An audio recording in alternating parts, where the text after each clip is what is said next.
Valinor, land of ancient forests and whispering rivers. Sunlight dappled through silver leaves, painting the forest floor in shifting patterns. Here, magic wove through every leaf and stone, whispered on the wind.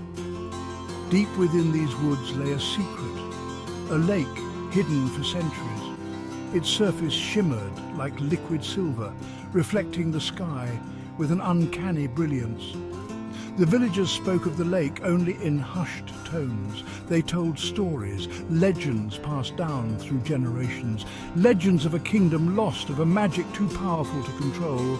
The lake, they said, was both a blessing and a curse. Its waters held forgotten magic, but also a terrible power. Old Ilara, her eyes filled with the wisdom of ages, spoke of a kingdom swallowed by the lake. Once, she rasped, her voice like rustling leaves, the lake was a source of life, joy. The people, they thrived on its magic. But greed, she warned, poisoned their hearts.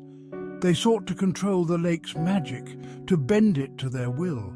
Their arrogance angered the spirits of the water. The lake rose up, swallowing their city whole. Now, Ilara whispered, her voice heavy with warning, the lake sleeps. But its anger still simmers beneath the surface. Darian, young and restless, listened with a hunger in his heart. He yearned for adventure, for something more than the quiet life of his village. The legend of the lake, a forbidden whisper, tugged at him like the moon to the tide. Years passed.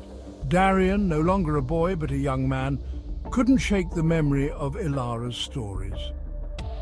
The forbidden lake, a silver glimmer through the trees, haunted his dreams. He stood now at its edge, the air heavy with the scent of pine and water. His heart pounded a steady rhythm against his ribs, a drumbeat of anticipation and fear. He dipped his hand into the water. It was cold, shockingly so, sending a jolt through his arm. The surface, smooth as glass, offered no reflection, only a swirling, silvery void. Hesitation gnawed at him. "Turn back," a voice whispered in his head. But curiosity, the thirst for the unknown, burned brighter. Taking a deep breath, Darian plunged in. The water closed over him, a cold embrace. He expected darkness, but an eerie silver light filtered down from above, illuminating the water around him. He sank deeper, the pressure in his ears growing, his lungs burning. Still, he descended, drawn down by an unseen force. Then a flicker of movement in the distance.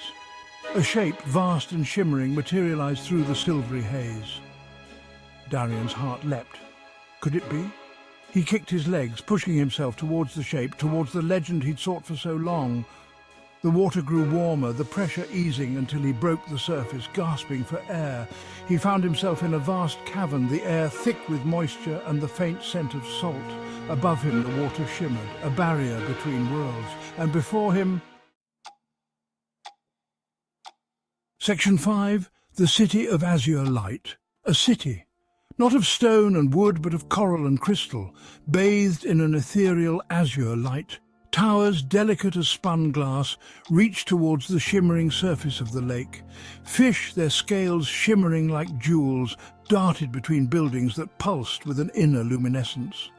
It was breathtaking, a city frozen in time, untouched by the passage of years. Darian, awestruck, paddled towards the closest structure. He ran his hand over its surface, cool and smooth, pulsing with a faint internal light. A sense of wonder filled him, quickly followed by a prickle of unease. Where were the people who built this city? The streets, the buildings, were eerily empty. The silence pressed in on him, broken only by the soft clicking of crustaceans and the whisper of water against stone. It was beautiful, yes, but there was a sadness here, a sense of loss that hung heavy in the air. Section 6. Whispers from the Deep. As Darian ventured deeper, he encountered glowing fish. They circled him, their movements synchronized, mouths opening and closing. He felt a presence old and powerful watching from the shadows. A whisper of magic brushed his skin, sending a shiver down his spine. He reached a vast plaza paved with polished shells. In the middle, a statue of a woman, arms outstretched, face anguished. The inscription read, "Forgive us." We did not understand. A wave of sadness washed over him. The whispers, the statue, the empty city all spoke of a terrible price paid. Guided by the glowing fish, Darian found himself at the edge of a deep chasm. He peered down into the abyss, his heart pounding in his chest. The water here pulsed with an unseen energy, pulling him closer. He saw it then at the very bottom of the chasm, a glowing orb, pulsating with an inner light. It thrummed with power, ancient and raw, the source of the city's ethereal glow. This was the heart of the lake, the source of its magic and the cause of its sorrow. He could feel it calling to him, whispering promises of power and knowledge. He knew he should turn back. This was forbidden magic, the kind that had destroyed this city, swallowed this kingdom, but the closer he got, the harder it was to resist. The orb pulsed, its light intensifying. He reached out, his hand trembling, drawn to its power like a moth to a flame. As Darian touched the orb, a jolt of energy surged through him. Visions flooded his mind. The city in its prime, filled with laughter and light. The people, their faces alight with joy as they drew power from the lake. And then the greed, the arrogance, the desperate attempt to control the magic. He felt the lake's anger, its betrayal, the raw power as it rose up and swallowed everything in its path. He understood now. The city wasn't just a victim of the lake's wrath. It was a prisoner of its own making, trapped by its own hubris, forever bound to the consequences of its actions. The weight of their sorrow, their regret, pressed down on him.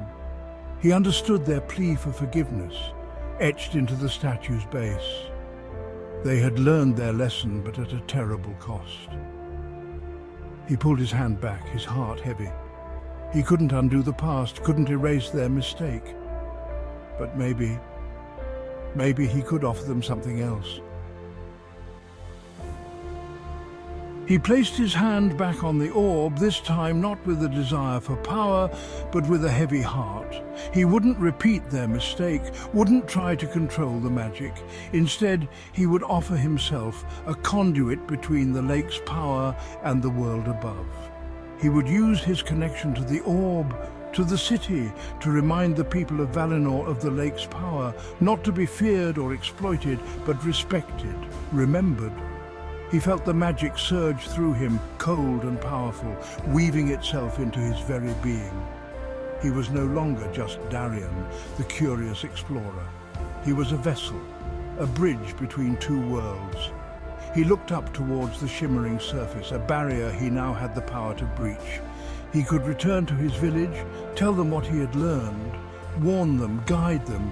But as he reached for the surface, a terrible realization dawned on him. The magic, it was binding him to the city, to the lake. He was not a bridge, but an anchor. The surface of the lake shimmered in the fading light, undisturbed. Above, the sky blazed with the colors of the setting sun, but down below in the silver city, a different kind of dusk had fallen. Darian sat on the steps of the plaza, his hand resting on the cool stone. He could feel the lake's magic thrumming through him, a constant reminder of his choice. He was bound to this place, a guardian of its secrets and a prisoner of its sorrow. He would never again feel the warmth of the sun on his skin, the wind in his hair. But maybe, just maybe, his sacrifice would be enough. Maybe the people of Valinor would remember the legend of the Silver Lake, not with fear, but with understanding. And maybe, in time, the city would find its peace, not in the echo of laughter and light, but in the quiet acceptance of its fate. The lake slept on, its surface a silver mirror reflecting the darkening sky. The city below, bathed in its eerie azure light, was silent.